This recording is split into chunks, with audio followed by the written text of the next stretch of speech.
출애굽기 20장 3절입니다. 한 목소리로 함께 봉독하십시다. 시작. 너는 나 외에는 다른 신들을 내게 두지 말라. 너는 나 외에는 다른 신들을 내게 두지 말라. 하나님이 지금까지 우리에게 수없이 많은 기적을 담을 수 있는 그릇을 준비해 주셨죠. 그리고 지난 시간에는 하나님이 우리의 인생이 기적의 삶, 기적의 상식이 되도록 하시기 위해서 율법을 주셨다. 근데 그 율법을 주신 이유에 대해서 지난 시간에 우리에게 가르쳐 주셨습니다. 그 첫 번째가 뭐였죠?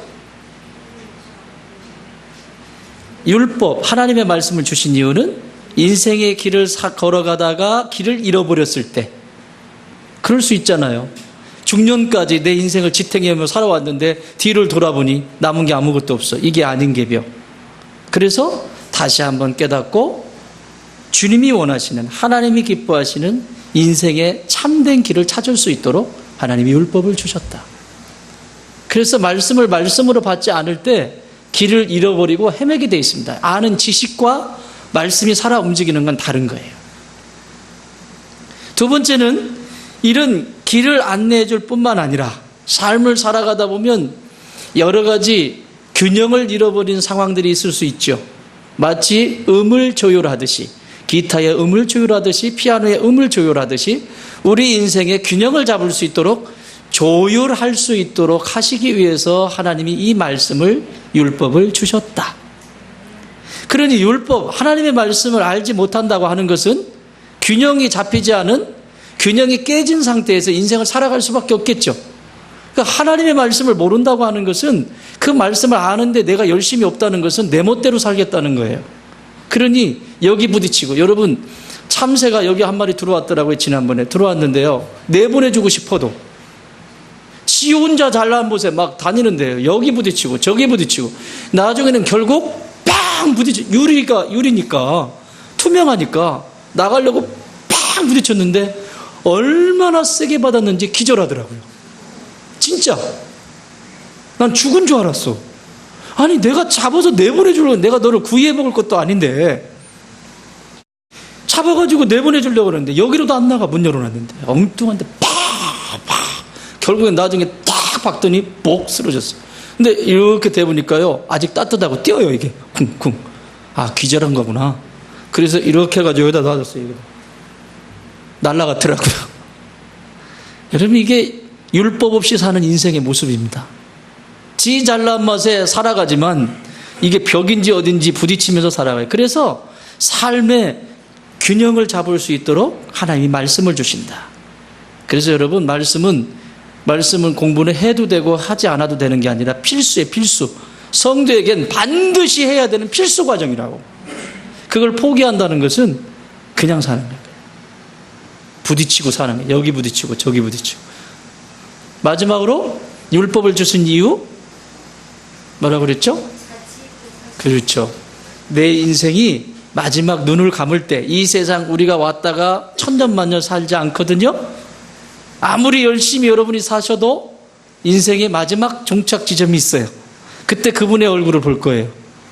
그때 내가 마지막 이 세상과 이별할 때 남편은 배우자의 관계 속에서도 후회하지 않는, 또 부모로서 자녀의 관계 속에서도, 자녀와 부모 관계 속에서도 후회하지 않는, 내가 이 세상을 살아가면서 후회하지 않을 수 있도록 가치로운 삶을 살게 하기 위해서 이 율법을 주셨다.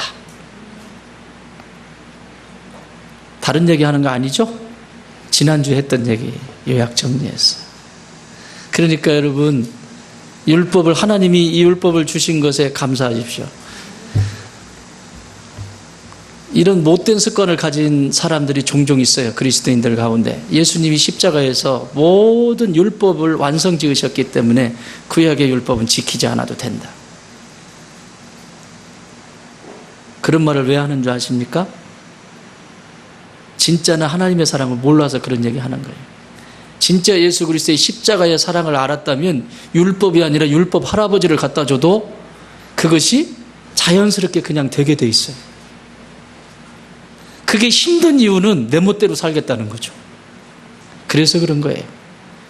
그러니까 하나님의 사랑을 알면 율법이 사실은 필요 없어요. 진짜 예수 그리스도의 그 십자가의 그 사랑을 알면 율법이 진짜 필요 없다고 그 말씀을 하시는 거라고, 그 말씀을.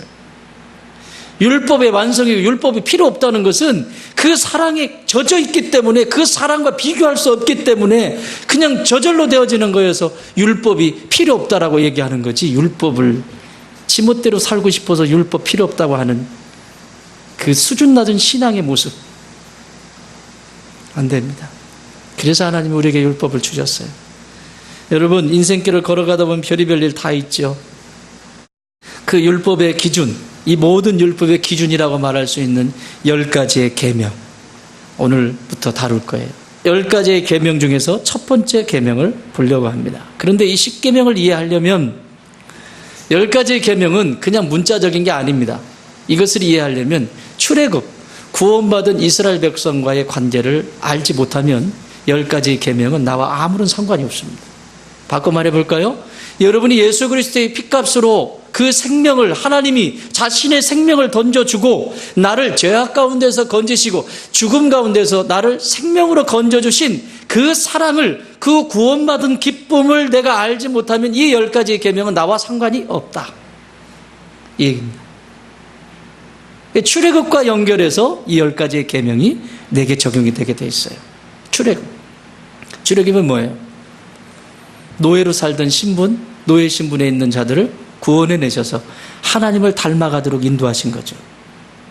이게 하나님의 계획이에요. 그리고 하나님을 알아가도록 출애굽하실 때 10가지의 재앙을 통해서 누구를 알아가게 하세요? 하나님이 어떤 분이신지, 여호와 하나님이 어떤 분이신지 알게 하시죠. 알게 하시는 거예요. 신앙생활 하면서 믿음의 길을 걸어가면서 제일 무서운 사람이 누군지 아세요? 나는 하나님을 잘 안다. 이렇게까지는 말하지 않지만 나는 성경을 잘 안다. 나는 교회를 잘 안다. 나는 신앙생활을 잘 안다. 이것만큼 무서운 일은 없어요. 목사가 아니라 목사 할아버지여도. 쉽게 설명드려 볼까요? 제가 설악산을 좋아해요. 대청봉에 올라서 그 내려다보는 모든 그 바다부터 시작해서 전경이 얼마나 아름다운지 모르죠. 그런데 그 설악산을 좋아하기 때문에 대청봉까지 제가 제 생애에 100번, 200번을 올랐다고 생각해 보세요. 200번. 제가 지금 50이니까요. 200번을 오르면 1년에 몇 번씩 올라야 돼요? 계산 빨리 해봐. 10년은 빼고 앞에. 1년에 5번을 올라야 돼. 5번. 그러면 5번을 오른다고 하는 것은 4계절을 다 통과하고 한 번 더 오른 거예요. 제가 그렇게 올랐다는 게 아니고 예를 들었어. 그러면 200번을 내가 설악산을 올랐으면 내가 설악산은 잘 알까요? 왜 200번씩이나 올랐는데?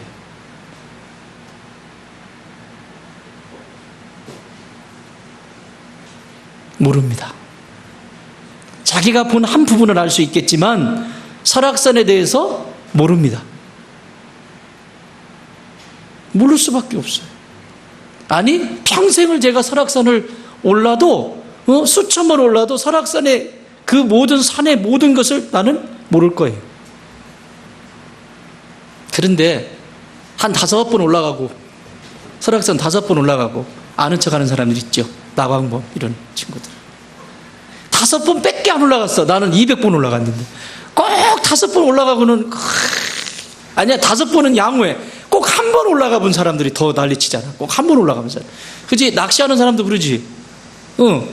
낚시하는 사람도 꼭 그날 한번 이거 한번 손맛 이거 한번 땡겨보고 오지랖을 막 아주 가짠치요? 경환 형제님?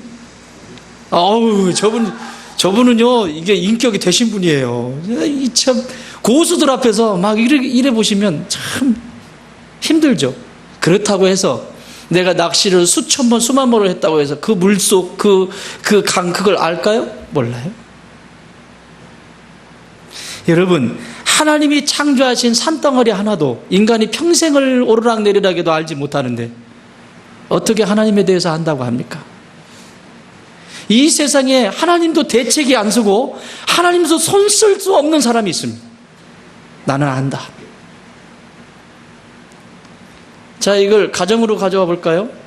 부부가 살았어요. 몇 년 살았어요? 정기집사님 몇 년 살았어요? 20년 살았어요? 자, 20년 살았다고 생각합시다. 뭐 계산하지 마. 복잡하니까. 20년 살았다. 잘 알아요? 알아? 알지도 못하면서 어떻게 살아?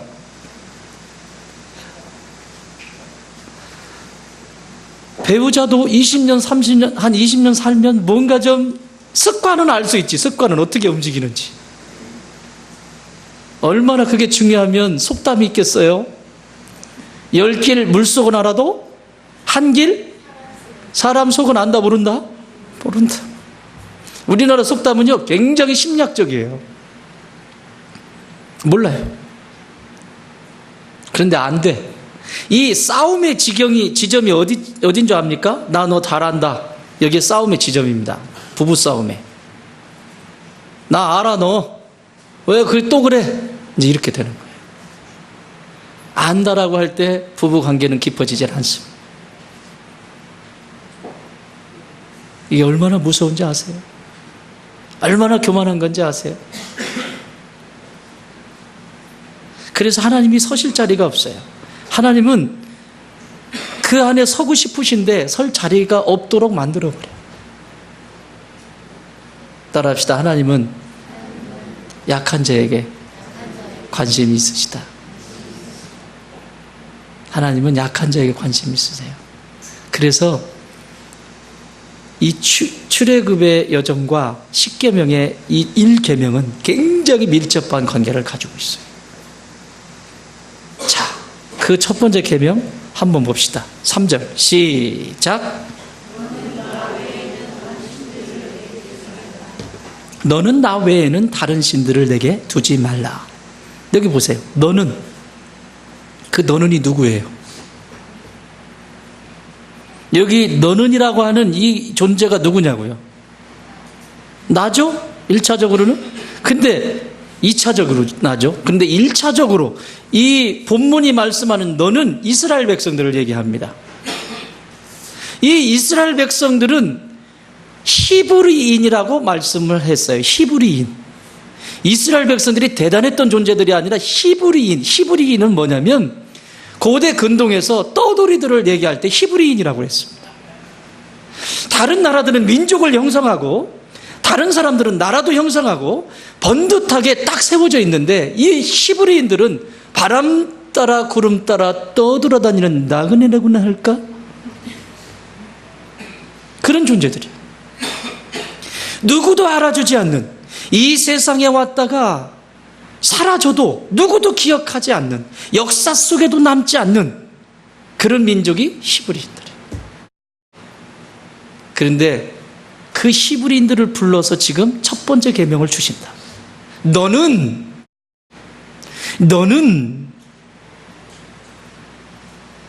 이 땅의 안개처럼 사라질 이름 없는 존재, 역사 속에서 소중히 여김을 받지 못한 사람들, 이 세상에 너무나 많이 있죠.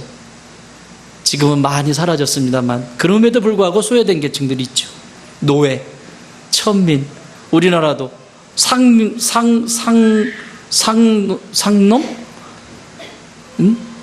주종관계를 형성한 시기가 있었고, 소외된 계층, 관심 밖에, 세상에 관심 밖에 있는 이들. 여러분, 이집트가 피라밋을 세우고 이집트가 그렇게 견고해질 수 있었던 것은 이스라엘 백성들이 그곳에서 노역을 했기 때문에, 종으로 노역을 했기 때문에 그만큼 쓴 거예요. 그렇죠? 그런데 이 히스토리는 두 가지의 합성이죠. 히스와 스토리예요. 근데 이걸 그의 이야기, 그래서 뭐 하나님의 역사 이야기 이렇게도 표현하는데 원래의 의미는 이런 의미예요. 요즘에는 영어 단어가 하나가 더 나왔어요. her story가 있어요. her story. 그 얘기는 무슨 얘기냐면 히스 스토리는 남성의 역사라는 얘기예요. 강한 자들의 역사. 이 인류 역사 속에서 남성들이 전쟁을 하고 그리고 그렇게 만들어 놓은 것을 역사, 책에 기록되어져 있고, 그런 반면 소외된 사람이 있죠. 그 속에서 움직였던 여인들, 그 속에 있었던 아이들, 그 속에 있었던 소외된 계층들은 거기 들어가 있지 않죠. 그게 히스토리예요. 그 히스토리 속에는 늘 소외된 그 사람들의 소리가 있어요. 얼마 전에 아내하고 오랜만에 자주 갔으면 좋겠는데 이 친구가 그래요 좀. 그래서 갔어요. 가서 영화를 한 편 보러 갔어요. 영화를 한 편 보러 갔는데 무슨 영화라고 하냐면 인천 상륙작전. 그 영화를 보면서 깨달은 게 있어요. 인천 상륙작전 누구 생각나요? 메가더밖에 모르죠. 그죠? 동상도 세워놨고. 근데 그 역사, 그 영화가 말하고자 하는 게 뭐예요? 이름 없이 사라진. 여러분, 5,000분의 1입니다. 인천에 상륙해서 작전을 성공할 수 있는 확률은 최고의 전략가들이 모여서, 그 당시 최고의 전략가들이 모여서 결론 내린 것. 5,000분의 1 확률이. 5,000분의 1의 확률을 뚫고 메가더가 그것을 감행할 수 있었던 것은 장학수라고 하는 우리나라의 장교. 그 한 사람 믿고 일을 맡기고, 그리고 그 장학수는 죽어가면서까지 자신의 임무를 다 감당하죠. 나는 그 영화를 보면서 진짜 한참을 못 일어났어요. 제 아내가 가자고. 잠깐. 제 아내의 특징은 끝나면 빨리 가고 끝나면 막 이렇게 해야 되는 게 특징이잖아요. 근데 나는 그 여운이 쿡 남아서 그냥 가만. 하나님 나라도 이렇겠다. 여러분, 우리 교회가 잘 이렇게 건강하게 지금처럼 세워져서 훗날에 누군가가 이 지역에서든지 어디서든지 뭐 누군가가 우리 좋은 땅교회, 그 좋은 땅교회 그렇게 좋다면서요? 그러면서 좋은 땅교회 인터뷰를 하러 왔어. 그럼 누구 찾을까? 응? 나광범 찾을까? 너는 찾질 않아. 이 교회에 오면 누구를 찾을까요? 저를 찾겠죠. 대표성을 띠고 있으니까. 그래서 제가 주저리 뭐라고 얘기할 거예요. 막 교회가 말이에요. 이렇게.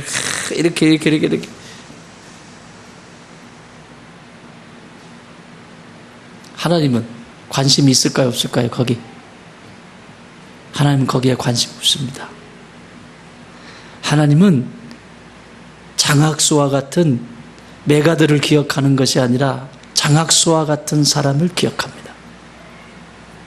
인간은 겉으로 드러난 정용호 목사라고 하는 여기 있는 이 사람에게 집중이 될지를 모르지만, 하나님의 관심은 이 교회 공동체가 건강하게 세워지기까지 구석구석, 화장실부터 시작해서 누가 보이지 않는 곳에서, 보지 않는 곳에서 자신이 보여진 것들을 묵묵히, 누가 뭐라고 하지 않는데도 묵묵히 감당해냈던, 이 모든 것을 감당해냈던 장학수와 같은 그 한 사람을 하나님은 기억하십니다. 하늘의 상급 누가 클까요? 여기 있는 정용구 목사가 클까요? 장학수와 같이 그렇게 하나님의 교회를 섬긴 자가 클까요? 하나님의 관심은 장학수에게 있습니다. 하나님은 성경 어디를 찾아보세요. 약한 자의 하나님이시지 강한 자의 하나님이 아닙니다. 잘났다라고 하는 사람의 하나님이 아닙니다. 언제나 겸손한 자에게 그분은 역사하세요. 그래서 그 겸손한 자를 통해서 하나님의 나라를 이루어가요. 가정도 마찬가지입니다. 형제님들 잘 들으세요. 형제님들이 힘세다고 아내들을 함부로 하는 형제들이 우리 교회는 없지만, 지가 좀 힘이 있다고, 좀 권력을 가졌다고 함부로 아내를 대한다. 그러면 그 아내 뭐 할까요? 장학수가 됩니다. 그래서 뭐예요? 장학수가 아니고 그 자매님은 장학순이 됩니다. 그래서 성전에 와서 기도하죠. 눈물 콧물 다 흘리면서, 하나님, 내가 진짜 내가 뭘 보고 내가 하면서 성전에서 기도하는 그 신음소리 하나님이 들으신다. 그러나 강한 자의 소리는 듣지 않으신다. 제가 늘 얘기하죠. 여러분, 이 교회를 섬기시다가, 이 교훈당 교회 공동체를 섬기시다가 멀리 이사를 하시거나 교회를 옮기셔야 될 때 그 교회 가셔서 가장 낮은 곳부터, 내가 장로 할아버지가 돼도, 안수 집사님들 잘 들으세요. 권사님들, 나중에 장로님 되셔가지고 혹시 멀리 이민 가거나 그래가지고 가셔서 그 교회 가셨을 때에도 가장 낮은 곳에서 훈련 받는 것부터 시작해서 가장 낮은 곳, 그 자리가 하나님 계신 자리입니다. 어디서 배우지 못해? 내가 누군지 아냐고. 네? 난 다 안다고. 얘기 하나만 나는 다 안다고. 거기는 하나님 안 계십니다. 거기는 하나님이 일하실 수가 없습니다. 하나님이 일을 맡기실 수가 없습니다. 이게 오늘 너는 이라고 하는 허스토리, 소외된 사람들의 이야기를 만들어 가시는 하나님의 말씀이에요. 따라합시다. 이름을 지어주시는 하나님의 사랑. 이 1계명을 통해서 우리에게 가르쳐 주시는 것은 너는 이라고 하는 것으로부터 시작해. 나는 히스토리를 쓰는 사람이 아니라 헐스토리를 써내려가는 약한 자에게 관심이 있단다. 그 사람에게 이름을 붙여주는 자란다. 그래서 여러분, 교회 속에서도 그렇고요, 어느 곳에 가든지 사람들이 막 바글바글 한 데는 거기는 하나님 안 계세요. 서로 잘난 척 하려고 막 저요 손드는 자리에는 거기 하나님 안 계세요. 그런데 소리 없는 자리, 누가 간 자리, 우리도요 주일에 보면요, 여러분들은 이렇게 쓰고 가시잖아요. 교회 성전 쓰고 가시면요, 어떤 분들은요 끝까지 남아가지고 목사가 안 보는 것 같지, 다 보고 있어. 구석구석 땀 뻘뻘 흘리면서 한 번도 거르지 않고. 목사의 마음에 감동이면 하나님의 마음에는 달라요. 격이 달라요. 격이 다르게 돼 있어요. 하나님은 허스토리를 써내려가는 하나님이세요. 인간은 히스토리를 쓰고 싶지. 자꾸 내가 누군지 알아? 나 목사야, 나 목사. 나 목사. 그런 히스토리는 하나님 관심이 없어요. 예수님이 마태복음 10장에 보면 예수님이 12제자를 부르십니다. 그리고 그들의 이름을 하나씩 하나씩 부르세요. 들어보실래요? 10장 2절. 12사도의 이름은 이러하니 베드로라 하는 시몬을 비롯하여 그의 형제 안드레와 세베대의 아들 야고보와 그의 형제 요한, 빌립과 바돌로메, 도마, 세리, 마테, 알페오의 아들 야고보와 타데오, 가나안 시몬 및 가룟 유다 곧 예수를 판 자라. 여기 이름 중에서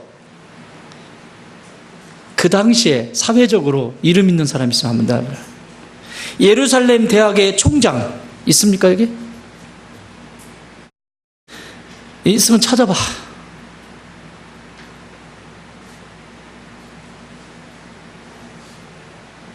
자기 자랑하기 바빠. 자기 이름 내놓고. 이 12명 제자들 가운데 번번이 이름 내어놓을 수 있는 이름이 하나는 베드로. 여러분, 우리가 베드로에 대해서 높이 평가를 해서 그렇지, 쉽게 말하면 뱃사람이란 말이죠. 뱃사람. 이름도 없는 사람. 그냥 히브리인. 한 역사 속에서 역사의 한 줄도 들어가지 못할, 그냥 갈릴리 바닷가에서 거기서 그냥 고기 잡아서 먹고 살고 그러고 사라질 존재. 그래도 누구도 관심이 없는 존재. 그 존재를 하나님이 지금, 예수님이 이름을 하나씩 불러주는 거예요. 채연아, 김수진, 네 이름 부를 줄 알았지? 그렇지. 나광범, 이렇게. 김태호, 김정규 앞줄만 부를 거예요. 나머지는 대표성이니까. 그 이름을 부르셨다고. 그게 지금 저와 여러분이에요. 여러분, 백 있어요? 돈 많아요? 똑똑해요? 세상에서 최고자의 상위권에 지금 앉아있죠? 모자랐다고 하나님이 여러분 부르세요. 하나님 기준이 다르다고. 하나님의 기준은 언제나 약한 자에게 있어요.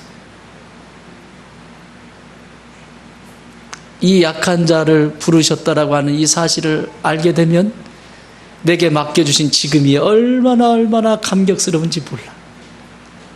목사라고 하는 직임을 저한테 맡겨주셔서 이 길을 가면서 어떤 분들은 그러죠.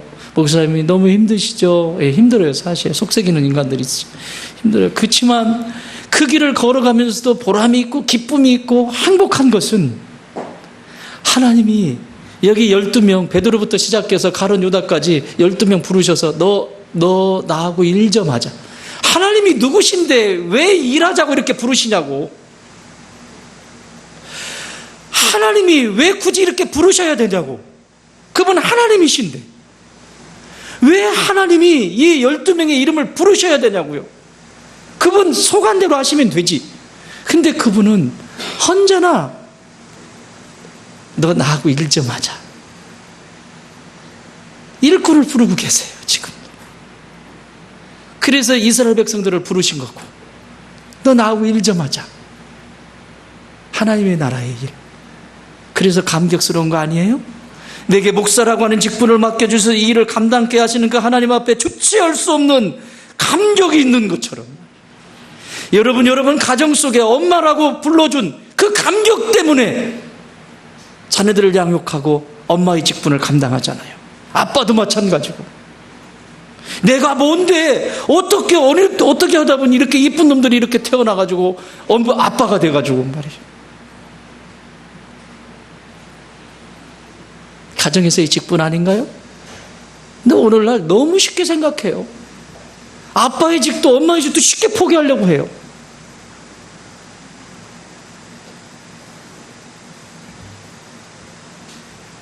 그건 내가 어떤 존재인지, 너는 이라고 하는 이 히브리적인 사고가 없는 거죠.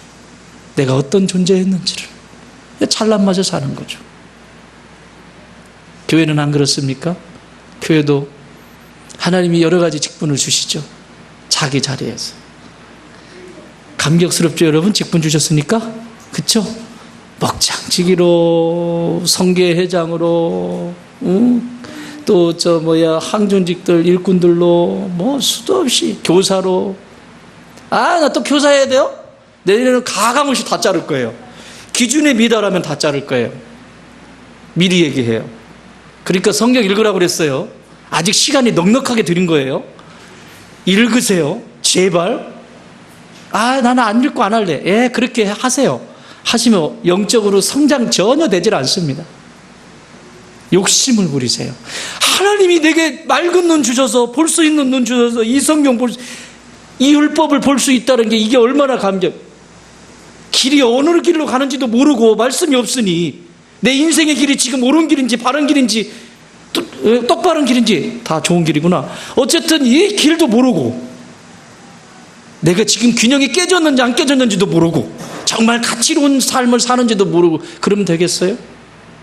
말씀 공부하셔야죠. 나에게 일을 맡겨주셨다. 교사의 직분을 맡겨주셨다. 그게 너무 벅찬 거야. 우리 선생님들 그러시죠? 우리 주일학교 선생님들은 다 눈에 이렇게 불이 들어와 있어요. 진짜. 어떻게 나 같은 것에게 이런 직분을 맡겨주셨냐고. 그런데 이렇게 가면 이제 히스토리를 쓰는 거죠. 나 정도 되니까 교사하는 거지. 나 정도 되니까 목장지기 하는 거지. 나 정도 되니까 선교회 자매회장하고 청지회장하는 거지. 이러면 이제 맛이 가는 거야. 어떻게 나 같은 것에게 목사의 직임을 감당케 하시고, 어떻게 나 같은 것에게 장로의 직분을 감당하게 하시고, 권사의 직분을 감당하게 하시는지 모르겠습니다, 주님. 내가 어떻게 해야 됩니까? 그래서 기도할 수밖에 없는 거지. 모르니까. 근데 나가 정도 되니까 하면 기도 안 합니다. 머리로 하지. 경험으로 하고. 거기에는 하나님 관심 없습니다. 그 사람은 자신의 인생 히스토리를 써갈 것이기 때문에. 사랑하는 여러분, 나는 우리 성도들이 허스토리를 써내려가기 바라요. 하나님이 관심 있는 나약한 자리, 연약한 자리, 교회가 해야 되는 일도 마찬가지죠. 그런 곳으로 흘러가야 되는 거예요. 두 번째 한번 읽겠습니다. 다시 한번 읽겠습니다. 3절 시작. 다른 신들을 내게 두지 말라. 나 외에는, 무서운 말씀이에요. 너는 다른 신들을 두지 마라? 두지 마라 하세요. 그런데 더 무서운 말씀은 나 외에는. 여러분, 스토커 아니야, 스토커? 나 외에는 스토커예요. 어떻게 하나님밖에 모르냐고요. 다른 거 많잖아요. 이게 지금 오염이 된 거예요. 원래는 모든 인생은 하나님께로 돌아가게 돼야 돼요. 종교와 상관이 없이 모든 인간들은 하나님께로 가야 됩니다. 그래서 기독교가 종교라고 하지 않는 이유도 거기 있는 거예요. 그런데 아담 범죄 이후에 인간의 구조 속에는 항상 하나님을 싫어하는 반대편에 서 있는 기제가 움직이게 돼 있어요. 그러니까 나 외에는 말씀을 들으면 불편해지기 시작해. 아, 구원이 거기만 있나요? 아, 이렇게 하면 되잖아요. 근데 그건 하나님의 창조 질서에서 벗어난 거죠. 나 외는 이라고 하는 이 말씀은 깊이 있게 살펴보면 그것을 보기 전에 이 나 외는 이라고 하는 것을 잘 해석해 놓으신 본문 말씀이 있어요. 신명기 6장 5절 제가 읽어드릴게요. 너는 마음을 다하고 뜻을 다하고 힘을 다하여 내 하나님 여호와를 사랑하라. 뭐하라? 하나님을 뭐하라? 사랑해라. 반대로 얘기하면 나 외는 이라고 하는 말은 반대로 얘기하면 사랑한다, 사랑하지 않는다? 사랑하지. 이걸 연인 관계로 얘기해 볼까요? 두 연인이 너무너무 사랑해. 자, 둘이 샘플해요. 샘플로. 자, 둘이 사랑해. 광범 집사님, 현아 권사님 뜨겁게 사랑합니까? 앞에 수식어가 붙었다. 부사 뜨겁게라고 했다. 발 대답하래. 자, 사랑합니까? 응, 사랑하는데 내가 그를 사랑한다 그러면 저 사람은 나 외에 다른 사람 사랑하면 돼, 안 돼? 돼, 안 돼? 절대 안 되지, 절대 안 되지. 진짜 사랑을 하게 되면 그렇게 되게 돼 있어요. 근데 사랑하지 않으면 얘한테 관심을 가져 안 가져? 조금 식어지면서 이게 다른 신들이에요. 이해가 됩니까? 진짜는 여기 있는데. 그게 삶의 자리에서 나타나는 거예요. 결론적으로 말하면 하나님을 사랑할 수 없으면 지금 내 가까이에 있는 내 아내, 남편 사랑할 수 있다 없다? 없다. 조금 지나면 딴짓한다. 이해되십니까? 이 얘기를 지금 말씀해. 나 외에는 사랑의 본체가 누구시냐고. 하나님이시죠. 영원하신 하나님, 흔들리지 않는 그 사랑의 본체가 하나님이세요. 그래서 요한 1서 4장 16절에서 이렇게 말씀하세요. 하나님이 우리를 사랑하시는 사랑을 우리가 알고 믿었노니 하나님은 사랑이시라. 사랑 안에 거하는 자는 하나님 안에 거하고 하나님도 그의 안에 거하시느니라. 그러니까 내가 하나님 사랑 안에 거하게 되면 내 옆에 있는 배우자부터 시작해서 주변에 있는 사람들도 그 사랑으로 사랑할 수 있다 없다? 있다. 그 사랑을 모르면 조금 있다 뭐 하게 돼요? 바람 피우게 돼요. 이 바람이 좋은 바람이면 괜찮은데 바람이 아주 쌕쌕 붑니다. 이렇게. 본체는 여기 있습니다. 그래서 1계명부터 무너지기 시작하는 거예요. 여러분, 1계명이 무너지면 계명이 내게 없다. 그러면 성도의 신앙생활은요, 엉망이 돼버리게 돼 있어요. 이미 깨지는 거예요. 그런데 나 외에는 이라고 하는 그 속에 들어가 보면 하나님이 나를 창조하셨다라고 하는 사실을 알게 돼요. 여러분, 철학자들은 인생에 대해서 늘 이렇게 얘기하죠. 인생은 세상에 던져진 존재다. 무슨 의미가 있어요, 거기? 인생은 세상에 던져진 존재래. 그런데 성경은 우리에게 뭐라고 가르쳐 주죠? 우리의 인생을 하나님께로부터 세상에 보냄받은 자. 뭐라고요? 하나님께로부터 세상에 보냄받은 자. 그게 바로 창조신앙이에요. 창세기가 말하는. 나라고 하는 존재는 그냥 세상에 어느 날 갑자기 그냥 어른들이 장난치다가 하나 그냥 풍 던져진 존재가 아니라, 나라고 하는 존재는 어떤 통로, 그게 중요한 것이 아니라 하나님께서 이 세상에 사랑하라고 하나님께로부터 보냄받은 존재라고 하는 사실, 그 사실을 아는 존재는 세상을 살아갈 때 당당하게 살아갑니다. 누군가가 뭐라고 하는 소리에 기죽지 않습니다. 김개똥이가 나한테 말하는 소리에 기죽지 않아요. 않습니다. 왜? 버려진 존재가 아니잖아요, 나는.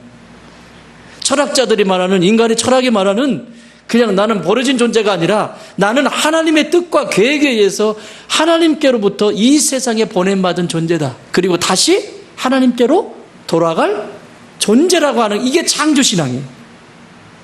그러면, 그렇다고 한다면 기독교의 신앙이 이 신앙이라면 힘든 일, 어려운 일이 있을 때 이 신앙을 붙잡은 자는 이겨내죠.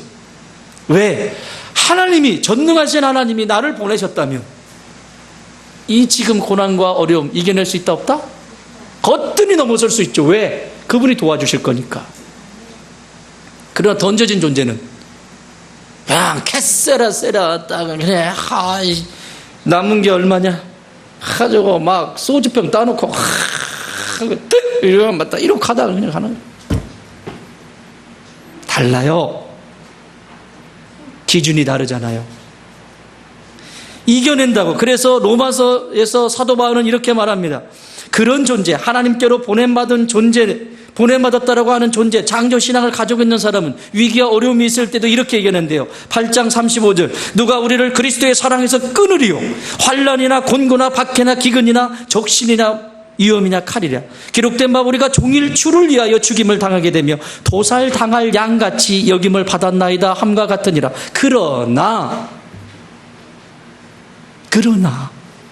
이 모든 일에 우리를 사랑하시는 이로 말미암아 우리가 넉넉히 이기느니라. 할렐루야.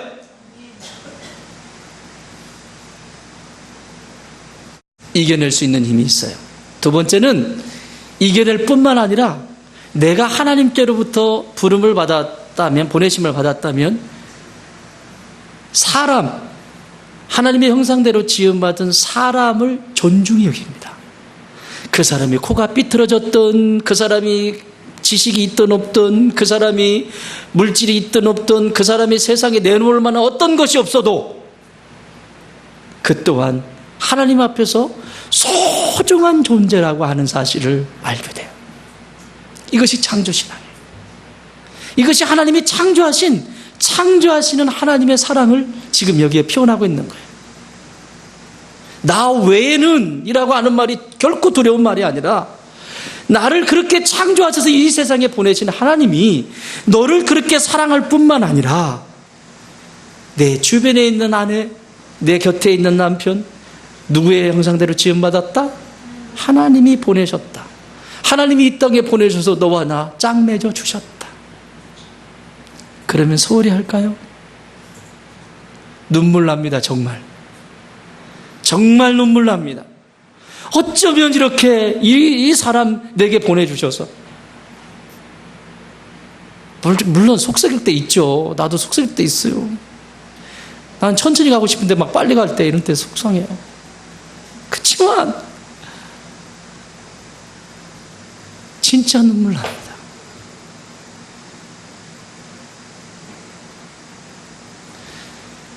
그 자리에서 묵묵히 자신의 역할을 감당하면서 엄마의 역할을 감당하고 그 일을 감당하면서 있는 그 사람을 보면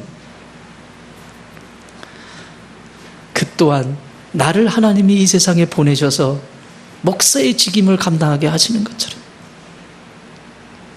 그 또한 하나님이 이 땅에 보내셔서 사모의 직분을 감당하게 하시는 눈물 납니다. 나는 여러분들 안에 배우자를 보면서 이런 눈물이 흘리시길 바라요.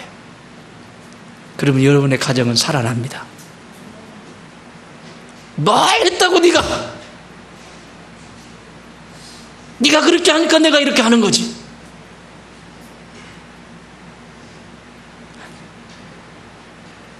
창조신앙을 몰라서 그래. 오늘부터는 절대 그렇지 말아요.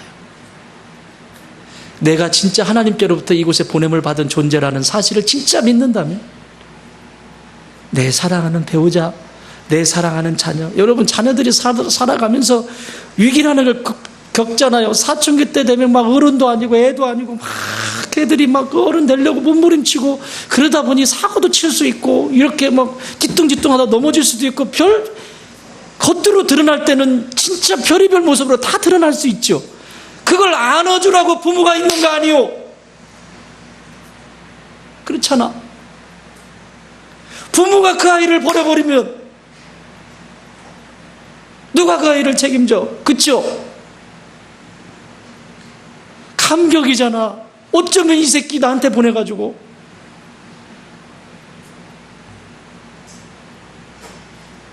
하나님은 거기에 관심이 있다고. 어린 자녀들은 지금 아이들이 이렇게 새록새록 자잖아요. 진짜 부탁합니다. 잘 키워주세요.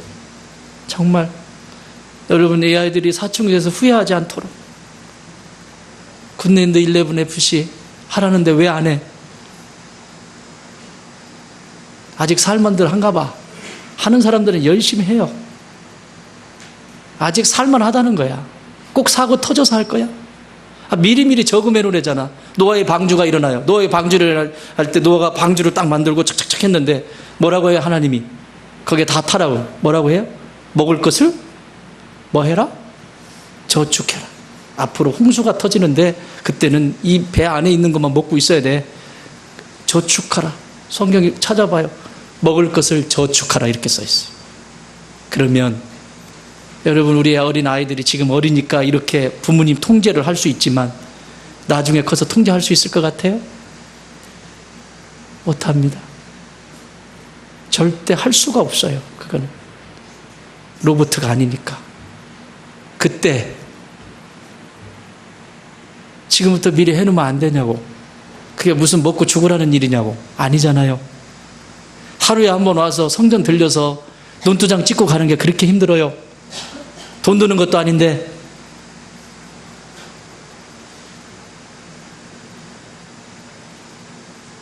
여러분의 가정을 위해서 기도하고 남은 게 있으면 교회를 위해서 기도해 주시고 그렇게 하라는데, 자매님들, 형제님들이 그렇게 기도하려고 몸부림치는데 왜 이렇게 지혜가 없어요?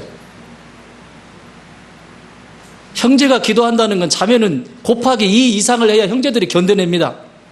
세상의 그 험난한 속에서 직장생활을 하면서 주님의 전에 와서 기도하는 게 그렇게 쉬워요? 아니잖아요. 그런데 그렇게 눈물로 기도해 주라고. 여러분, 허스토리를 써내려가는 사람들의 모습이라고. 이게 눈물로 무릎으로 엄마가 기도하고 거기 있을 때 가정이 반듯하게 세워지게 되고, 우리 아이들은 마음껏 엄마 아빠의 그 사랑을, 영적인 사랑, 정신적인 사랑, 그 사랑을 먹으면서 무럭무럭 자랄 거잖아요. 보세요. 그 아이들이 그렇게 해서 10년 뒤에 어떻게 바뀌나 보세요. 아니 10년까지 가지 않아도 돼. 진짜 굿랜드 11FC 시작하면서 그대로 꾸준히 한 3년만 해봐. 어떤 일이 일어나나. 이건 제 얘기가 아니에요. 하나님 말씀이지. 남편들은 거룩한 손을 들어 기도할지니라. 오늘날도 형제들이 기도 안 하잖아요. 어느 교회가 기도해요? 자매들 기도 소리가 더 많잖아. 성경은 그렇게 써 있지 않아요. 남편들 보고 기도하라고 그랬어요. 기도해야 될 거 아니야. 그러면 자매님들은 더 많이 해야지. 그러면 여러분의 가정은 하나님이 거룩하게 다듬으셔서 주님의 나라의 도구로 멋지게 쓰실 겁니다. 사랑하는 여러분, 하나님은 여러분의 가정이 언제나 또 이 교회가 역사를 써내려가기를 원하시는데, 그 역사는 허스토리, 약한 자의 이야기를 써내려가기를 원하십니다. 여러분 배우자를 볼 때도 정말 그런 눈으로 봐주세요. 자녀를 볼 때도 그런 눈으로 봐주세요. 그러면 1계명은 완성이 됩니다. 아멘.